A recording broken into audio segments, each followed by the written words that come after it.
Hello friends, welcome to ஆர்கேஷல் with PM channel. இன்றைக்கி நம்ம சேனலில் கலைஞரின் கனவு இல்லம் திட்டம் நம்ம எல்லாருக்குமே தெரியும். அதில் யார் யாரெல்லாம் எலிஜிபிள் அப்படின்ற லிஸ்ட்டை எப்படி செக் பண்ணுறது, எங்கே கிடைக்கும் அப்படின்ற கம்ப்ளீட் டீட்டெயில்ஸ் எல்லாமே இந்த வீடியோவில் பார்க்க போகிறோம். ஓகே, வாங்க இப்போ வீடியோக்குள்ளே போகலாம். ஓகே ஃப்ரெண்ட்ஸ், கலைஞரின் கனவு இல்லம் திட்டம் நம்ம எல்லாருக்குமே தெரியும். இது பார்த்திங்கன்னா, இதை பற்றி நிறைய வீடியோஸ் நம்ம சேனலில் ஆல்ரெடி வீடியோ போட்டிருக்கோம்.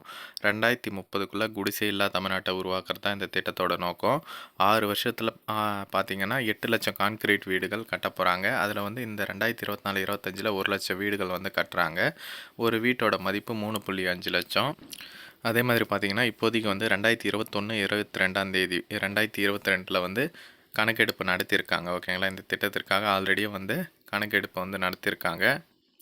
அந்த லிஸ்ட்டுங்கெல்லாம் ஆல்ரெடி வச்சுன்னு இருக்காங்க. ஓகேங்களா, ஆனால் கவர்மெண்ட்டில் இருக்குது. ஆனால் இப்போ பார்த்திங்கன்னா ஒவ்வொரு ஒன்றியம் வாரியாக, கிராமம் வாரியாக, ஊராட்சி வாரியாக பார்த்திங்கன்னா இப்போ லிஸ்ட் ரெடி பண்ணியிருக்காங்க. இந்த 2024க்கு அந்த ஊராட்சி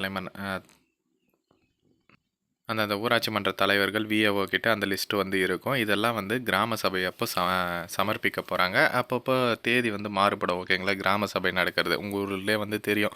எப்பப்பெல்லாம் கிராம சபை நடக்குதோ அதெல்லாம் இன்ஃபர்மேஷன் இன்டிமேட் பண்ணுவாங்க. அதன்படி பார்த்திங்கன்னா அடுத்த கிராம சபையில் இந்த மாதிரி ஒரு லிஸ்ட்டு கொடுக்க போகிறாங்க. யார் யார்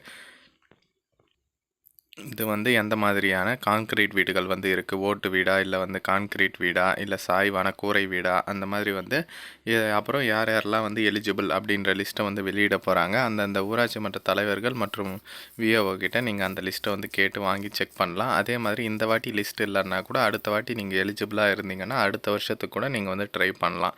அதுக்கு நீங்கள் ஃபஸ்ட்டு எலிஜிபிளாக இல்லையா அப்படின்றதையும் நீங்கள் தெரிஞ்சுக்கணும்.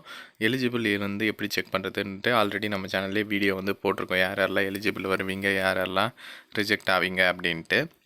அது மட்டும் இல்லாமல் நீங்கள் இந்த வருஷம் இல்லைனாலும் அடுத்த வருஷத்துக்கு எலிஜிபிளாக இருந்தீங்கன்னா ட்ரை பண்ணலாம். அந்த ஊராட்சி மன்ற தலைவர் அண்ட் விஓ அவங்ககிட்ட சொல்லி வைக்கலாம். ஓகேங்களா, அதான் இந்த மாதிரி தான் கிராம சபை கூட்டத்தெல்லாம் அனௌன்ஸ்மெண்ட் பண்ண போகிறாங்க. அதனால் கிராம சபை கூட்டத்தில் கலந்துக்குன்னு தெரிஞ்சுக்கோங்க.